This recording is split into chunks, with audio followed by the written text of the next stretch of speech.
Welcome to my channel. బియ్యం పిండితో తయారు చేసుకునే చేగొడియాలు మెత్తగా సాగేటట్లు కాకుండా కరకరలాడుతూ ఎక్కువ కాలం పాటు నిల్వ ఉండాలి అంటే పిండిని ఏ కొలతలతో తీసుకొని ఏ విధంగా కలపాలి, ఏ విధంగా చేయాలో ఈ ఫుల్ వీడియో చూసి మీరు కూడా ఇంట్లో ట్రై చేయండి. ఈ వీడియో మీకు నచ్చితే ఒక లైక్ చేయండి. పిండి కలపడానికి వీలుగా వెడల్పాటి ప్లేట్ తీసుకోవాలి. ఇక్కడ కొలత కోసం 2 కేజీల పొడి బియ్యంతో ఆడించిన బియ్యం పిండిని తీసుకున్నా. దీనికి 3 స్పూన్ల కారంని వేసుకోవాలి. మనం వేసుకునే కారం ఘాటుగా ఉండేదైతే కొంచెం తగ్గించి వేసుకోవాలి, ఎందుకంటే చేగొడియాలకి మరీ ఎక్కువ కారం అయితే బాగోదు. ఇప్పుడు 100 గ్రాముల పెసరపప్పుని వేసుకోవాలి. పెసరపప్పులు వేసుకునేటప్పుడు అందులో పెసలు లేకుండా చూసుకోవాలి.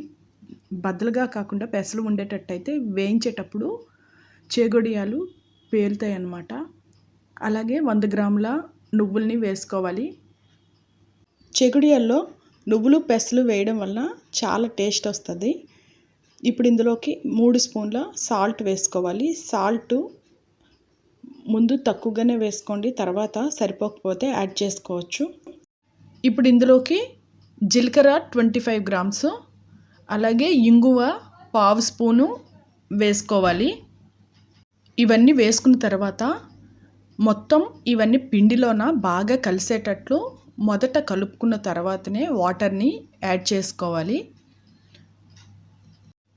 ఇవి బాగా కలిసిన తర్వాత 1 లీటర్ వాటర్ని బాగా తెరలనివ్వాలి.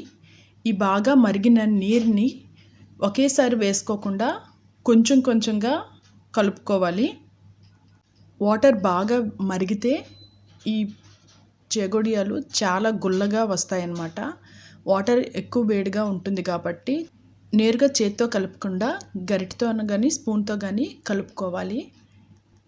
ఈ పిండి కలిపేటప్పుడు ఏ విధంగా రావాలి అంటే మన చేతికి అంటుకోకుండా పొడిగా అన్నమాట రావాలి. మరీ మెత్తగా చేయికి అంటుకునే విధంగా అయితే చేగొడియాలు మెత్తగా అయిపోతాయి కొన్ని రోజులకి, లేదా సాగినట్లు వస్తాయి అన్నమాట. అలా కాకుండా గుల్లగా కరకరలాడుతూ రావాలంటే పిండి ఈ విధంగా చేయికి అంటకుండా ఉండాలి. ఇప్పుడు కాటన్ చీర లేదా కాటన్ క్లాత్ని పరుచుకోవాలి. పీట మీద కానీ ప్లేట్లో కానీ ఈ చేగొడియాలని ఈజీగా తయారు చేసుకోవచ్చు. ప్లేట్లో అయితే ఎటువంటి ఆయిల్ అప్లై చేయకుండానే చేసేసుకోవచ్చు. పీట మీద చేసే వాళ్ళైతే కొంచెం ఆయిల్ 1 డ్రాప్ వేసుకొని చేసుకుంటే ఈజీగా పిండి మూవ్ అవుతుంది.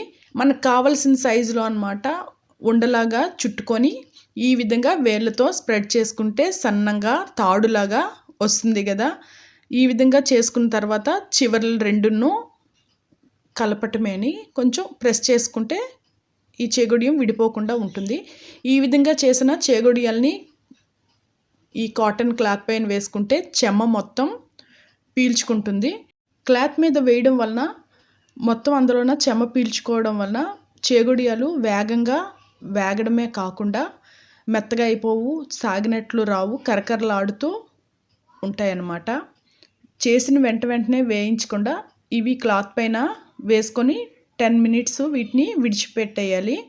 తర్వాత 10 మినిట్స్ తర్వాత మొదట చేసిన చేగొడియాలన్నీ ఒక ప్లేట్లోకి మనం తీసుకొని ఆయిల్ బాగా వేడైన తర్వాత మీడియం ఫ్లేమ్లో పెట్టేసుకొని ఇవి మీడియం ఫ్లేమ్లోనే వేగనివ్వాలి. హై ఫ్లేమ్లో అయితే కలర్ వేగంగా చేంజ్ అయిపోతుంది, లోపల మెత్తగా ఉండిపోతుంది. మీడియం ఫ్లేమ్లో పెట్టుకొని కొంచెం ఓపిక మీద వేయించుతూ ఉండాలి. ఒకవైపు వేగిన తర్వాత ఈ విధంగా పుల్లతో రెండో వైపుకి మార్చుకోవాలి.